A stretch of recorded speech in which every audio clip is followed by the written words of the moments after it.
Hello guys, welcome to my YouTube channel CSE Gyan. ठीक है, तो आज हम कॉन्सेप्ट देखेंगे इंसर्शन सॉर्ट क्या होता है। ठीक है, तो एक एग्जांपल से हम समझेंगे, कॉन्सेप्ट बहुत ही क्लियर हो जाएगा। मैं एक एग्जांपल लेता हूँ। ठीक है, लेट्स सपोज मैंने एक एरे ले लिया। ठीक है, ठीक है, इसमें सर्टेन नंबर्स मैं एंटर कर रहा हूँ। ठीक है, और हमें टाइम कॉम्प्लेक्सिटी निकालनी है। टाइम कॉम्प्लेक्सिटी निकालने के लिए हम क्या देखते हैं कि एक प्रॉब्लम को सॉल्व करने में हमें कितनी स्टेप्स लगती है। ठीक, तो लेट्स सपोज मैं एक एलिमेंट एंटर करा रहा हूँ एरे में 10। ठीक है, तो हम इसकी कंपैरिजन और स्वैपिंग चेक करेंगे। ठीक है, हमें कितनी कंपैरिजन लग रही है और कितनी स्वैपिंग रिक्वायर्ड है। ठीक है, तो जब मैंने 10 एलिमेंट एंटर कराया इस एरे में, तो हमें कितनी कंपैरिजन करनी पड़ी, क्योंकि कोई एलिमेंट है नहीं तो हमें कंपैरिजन 0 करनी पड़ी और स्वैपिंग भी 0 करनी पड़ी।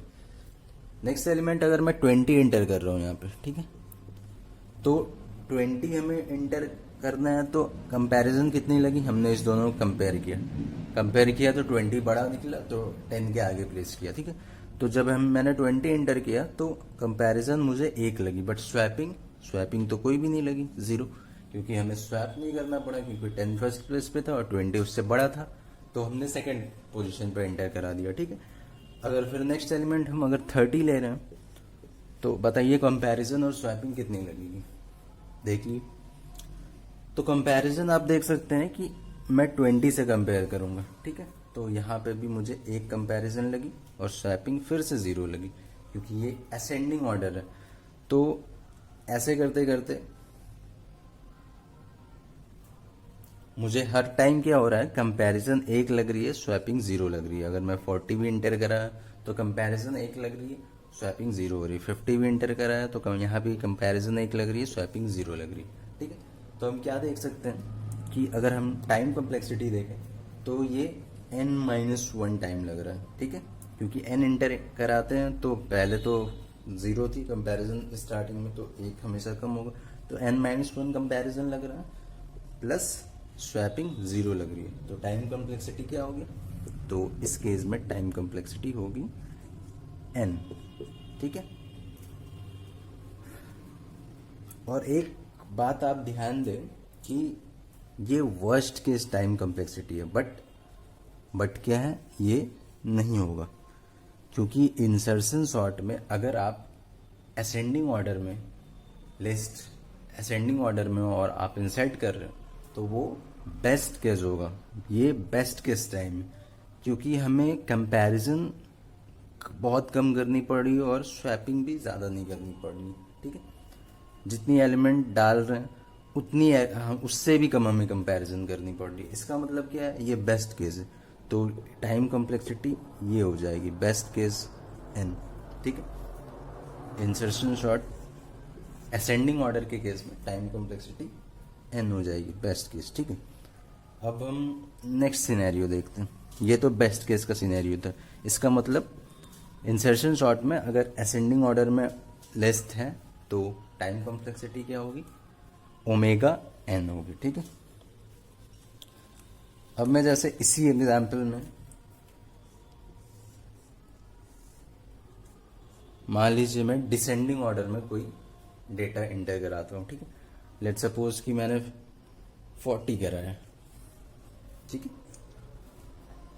40 जब मैं एंटर कराया तब हम कंपैरिजन चेक करेंगे और स्वैपिंग चेक करेंगे, फिर से सेम प्रोसेस। ठीक है, तो जब मैंने 40 एंटर कराया तो आप देख सकते हैं कि कंपैरिजन कितनी हुई, 0, और स्वैपिंग भी कितनी हुई, 0। ठीक है, दोनों 0 0। अब लेट्स सपोज मैं 40 के बाद 30 एंटर करा रहा हूँ। ठीक है, अब जब मैं 30 एंटर करा रहा हूँ तो मुझे कंपैरिजन कितनी करनी पड़ी, 1।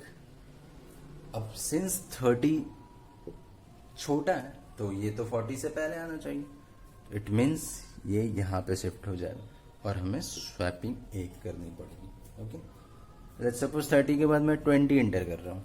ओके, 20 एंटर कर रहा हूँ, अब मुझे कंपैरिजन 2 करनी पड़ेगी, इससे भी कंपेयर करना पड़ेगा, इससे भी कंपेयर करना पड़ेगा, और स्वैपिंग भी 2 करनी पड़ेगी। पहले 30 से कंपेयर होगी तो ये 20 यहाँ पे आ जाएगा और फिर 20 जब यहाँ पे आ जाएगा फिर 40 से कंपेयर होगा, 20 यहाँ आ जाएगा, 30 यहाँ रहेगा, 40 यहाँ आ जाएगा, ठीक है।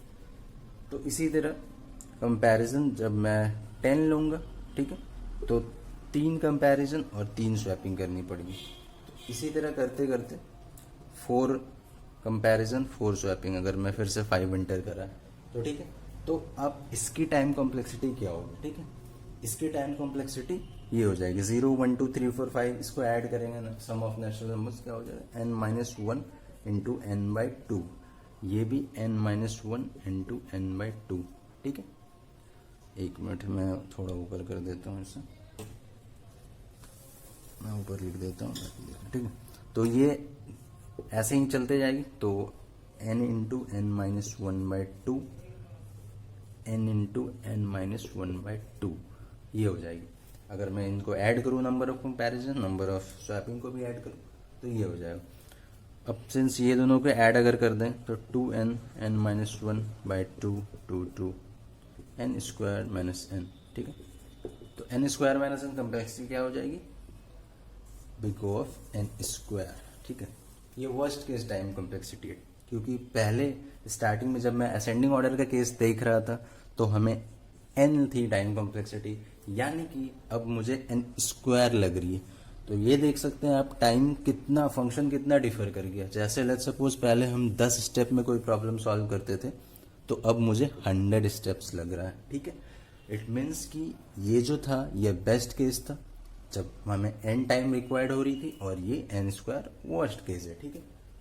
तो इंसर्शन सॉर्ट जब अगर आपको डेटा डिसेंडिंग ऑर्डर में हो तब समझ जाना आपको टाइम बहुत लगेगी और उसकी वर्स्ट केस कॉम्प्लेक्सिटी हो जाएगी n स्क्वायर, ठीक है।